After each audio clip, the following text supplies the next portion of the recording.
mustahil seseorang itu kecewa gara-gara berpegang, bersandar, menyerahkan dirinya kepada Allah. Itu mustahil. Bukan seperti itu sunnatullah. Karena siapapun yang berserah diri kepada Allah, maka dia telah berpegang kepada tali yang paling kokoh. وَمَنْ يُسْلِمْ وَجْهَهُ إِلَى اللَّهِ وَمَنْ يُسْلِمْ وَجْهَهُ إِلَى اللَّهِ وَهُوَ مُحْسِنٌ فَقَدِ اسْتَمْسَكَ بِالْعُرْوَةِ الْوُثْقَى وَإِلَى اللَّهِ عَاقِبَةُ الْأُمُورِ. Siapa yang menyerahkan dirinya kepada Allah dan dia senantiasa berbuat baik, maka sesungguhnya dia telah berpegang kepada tali yang paling kokoh, dan kepada Allah segala urusan dikembalikan. Jadi nggak ada orang yang kecewa kalau dia berpegang kepada Allah. Masalah apapun, masalah rezeki, masalah jodoh, terutama yang kedua. Kalau kita bergantung kepada Allah dalam urusan jodoh, maka insya Allah kita nggak akan kecewa. Mak comblang yang paling baik itu adalah Allah. Kalau mak comblangnya ustadz, kadang-kadang ngecewain. Ustadz, ini CV saya. Oh ya, kriteria yang kamu cari seperti apa? Saya mah nggak susah-susah ustadz, standar-standar aja. Ya standar yang gimana? Yang tingginya 180, yang kulitnya bening, sampai kalau minum kelihatan airnya ngalir gitu. Transparan. Kemudian yang hidungnya seperti pedang, yang matanya seperti bidadari. Tahu mata bidadari? Besar dan sayu, tapi nggak belok. Belok apa deh? Sudah pernah lihat? Ada di rumah saya. Oh iya. Nah ini kriterianya. Terus kata Ustadz, kalau yang kayak gitu Ustadz juga mau gitu ya. Akhirnya pas ketemu Ustadznya duluan yang ta'arufan. Ini kalau mak comblangnya manusia. Tapi kalau mak comblangnya Allah, jauh lebih meyakinkan dan gak bakalan kecewa. Dengan kriteria apapun, wa huwa ala kulli syai'in qadir. Dan kalau Allah menjanjikan yang baik akan ketemu dengan baik, pasti innahu la yukhliful mi'ad. Allah tidak pernah mengingkari janjinya. Masalah apapun kita harus mengandalkan Allah.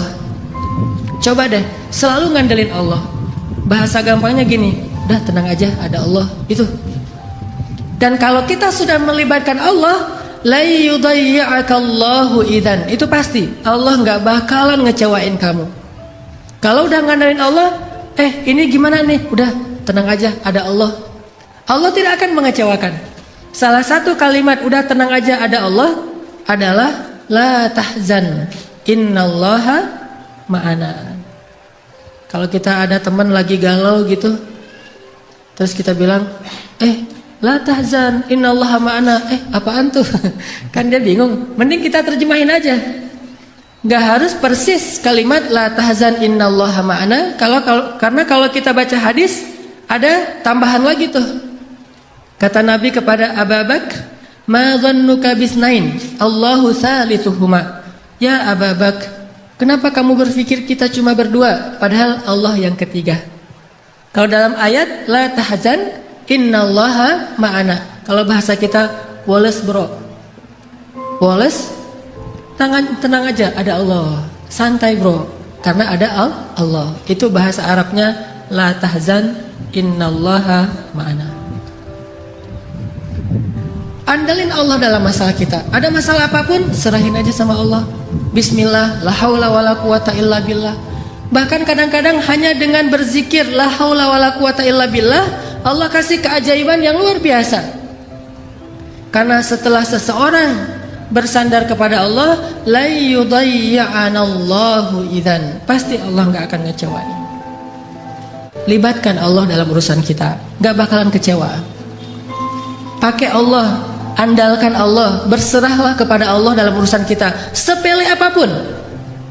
Bukankah Nabi mengatakan, mintalah kepada Allah walaupun cuma garam? Masak, aduh garam habis, Allah garam, gitu.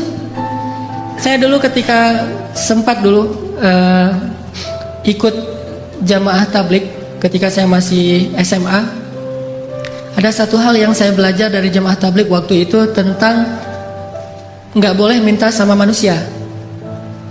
Jadi kita kalau di jamaah tablik itu makan kan di talam gitu ya, makan bareng-bareng rame-rame gitu, satu talam ada 5 orang.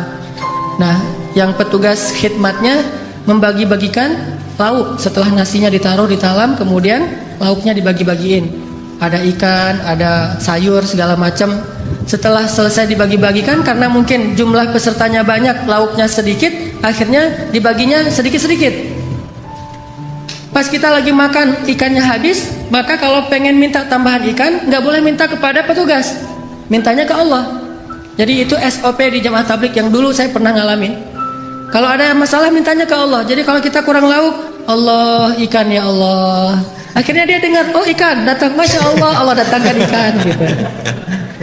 Walaupun agak lucu, tetapi sebetulnya ini mengajari tentang berharap kepada Allah. Memang lucu sih awalnya, tapi lama-lama benar-benar kerasa di hati. Begitu kurang sedikit, Allah, ini sayurnya kurang sedikit ya Allah, maaf ya Allah. Akhirnya datang sayur, Masya Allah, Alhamdulillah gitu. Sampai ada teman yang lagi masak, dan dia emang chef yang udah hijrah, kemudian ikut kayak jamaah tabligh gitu. Masakannya enak. Teman-teman yang lain nanya, ini cara masaknya gimana kok enak banget? Oh gampang masaknya. Gimana? Siapkan sayur segala macam, udah gitu masukkan ke dalam air, setelah itu beri garam sedikit, kemudian minta kepada Allah, ya Allah kasih enak ya Allah. Nanti Allah kasih enak. Ternyata tipsnya adalah minta kepada Allah. Walaupun dia mungkin punya bumbu rahasia, tapi dia nggak mau bicara tentang asbab, dia mau bicara tentang hakikat. Minta sama Allah buat enak. Sehingga Nabi mengatakan, mintalah kepada Allah walaupun cuma garam. Mintalah kepada Allah walaupun cuma garam. Bercermin habis mandi, aduh ya Allah jerawat, gimana ya biar ini hilang. Minta sama Allah jerawat, minta ke Allah untuk dihilangkan. Siapa ada sahabat yang penyakit kulit terus minta kepada Allah dihilangkan? Tabi'in maksudnya. Uwais Al-Qarani yang menggendong ibunya kemana-mana.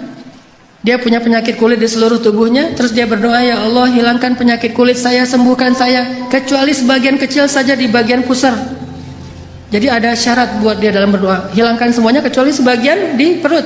Kenapa? Supaya kalau saya lihat bekas sakit di perut ini, saya teringat dengan nikmat bahwa Engkaulah yang menyembuhkan.